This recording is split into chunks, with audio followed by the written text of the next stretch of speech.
Apa kabar? Jangan lupa jaga kesehatan dan tetap semangat ya. Kami dari kelompok 3, kelas 9E akan mempersembahkan sebuah podcast yang bertema tentang semesta untuk kita. Podcast yang akan kami bawakan ini berjudul Buka Hati untuk Masa Depan. Sebelumnya, kami akan memperkenalkan diri. Aku Airin, kelas 9E, nomor absen 7. Aku Tata dari kelas 9E, nomor absen 1. Saya Brandon, kelas 9E, nomor absen 5. Nama saya Stanley, kelas 9E, nomor absen 28. Selamat menyaksikan podcast ini dan jangan lupa untuk like, subscribe, dan share ya. Enjoy! Persatuan dan kesatuan merupakan hal yang sangat penting bagi setiap negara, terutama negara Indonesia yang memiliki banyak keberagaman. Tanpa adanya persatuan dan kesatuan, pasti negara akan mudah terombang-ambing. Menurut KBBI edisi keempat, persatuan memiliki arti gabungan beberapa bagian yang sudah bersatu. Perserikatan, serikat. Sedangkan kesatuan memiliki arti perihal satu. Keesaan, sifat tunggal, dan satuan.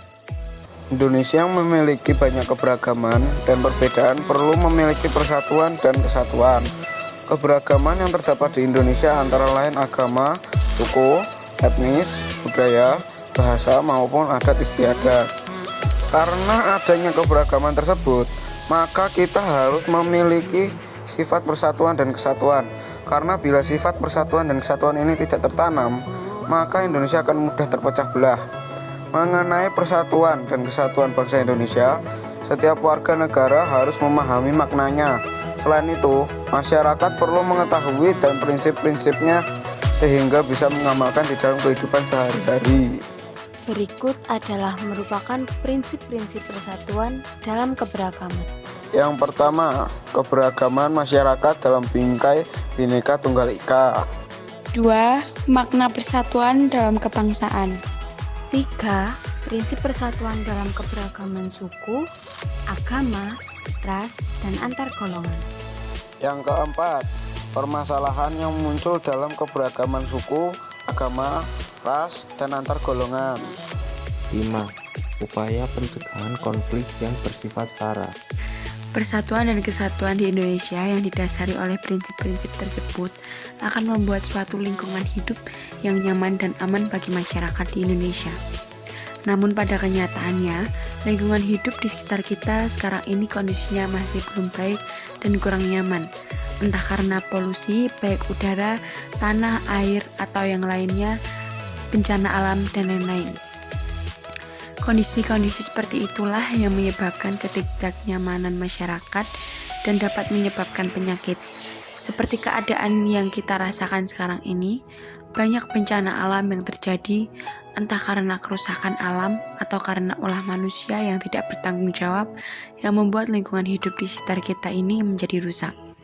Dengan lingkungan hidup yang rusak dan ditambah dengan kondisi COVID-19 yang belum usai ini, tentu membuat masyarakat merasa tidak nyaman.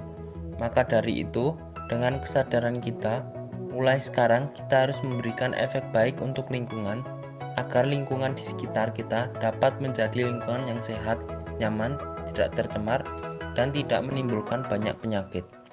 Kita perlu saling mengingatkan sesama masyarakat di Indonesia ini untuk menjaga lingkungan agar kita bisa memiliki kondisi lingkungan hidup yang baik, serta dapat menjaga persatuan dan kesatuan di Indonesia. Dengan kondisi lingkungan hidup yang baik, nyaman, serta aman, kita dapat menjadi lebih nyaman pula untuk mewujudkan atau menggapai cita-cita. Cita-cita merupakan keinginan yang akan kita wujudkan atau akan kita tuju untuk masa depan kita. Cita-cita sangat penting kita miliki karena cita-cita dapat kita jadikan sebagai arah hidup dan untuk membentuk pola pikir dan sikap dewasa kita. Cita-cita dapat kita wujudkan berdasarkan kemampuan yang kita miliki, usaha yang akan kita lakukan, dan semangat kita untuk menggapai cita-cita tersebut. Kitab suci mengajarkan kita untuk senantiasa memiliki cita-cita dan mengusahakannya. Dengan segenap kemampuan kita untuk menggapainya, kita juga harus senantiasa menyandarkan pada bantuan dan kekuatan Tuhan, sehingga menjadikan kita untuk tetap rendah hati dan penuh kasih kepada sesama. Karena kepada sesama ini juga akan membuat kita semakin mudah dalam mewujudkan cita-cita, karena pasti sesama akan juga mengasihi dan membantu kita. Kesatuan, dan lingkungan hidup yang nyaman dan penuh kasih akan memudahkan kita dalam menggapai harapan kita di masa depan. Kesimpulan yang dapat diambil dari podcast ini adalah alam, lingkungan hidup, cita-cita, persatuan, serta kesatuan dapat kita wujudkan dengan usaha, berdoa, dan kasih kepada sesama. Agar semua harapan-harapan itu dapat terwujud di masa depan kita, perlu meninggalkan sikap-sikap buruk kita yang merugikan, contohnya keegoisan dan kesombongan, dan merubah sikap buruk tersebut menjadi sikap yang baik seperti bertanggung jawab dan mengasihi sesama. Semoga podcast kali ini dapat menyampaikan banyak manfaat bagi kita semua. Di akhiri podcast ini, kami mohon maaf bila masih banyak yang kurang berkenan dan kami berterima kasih karena telah menyaksikan podcast ini. Jangan lupa untuk like video ini, subscribe, dan share ke teman-teman kalian. Sampai jumpa.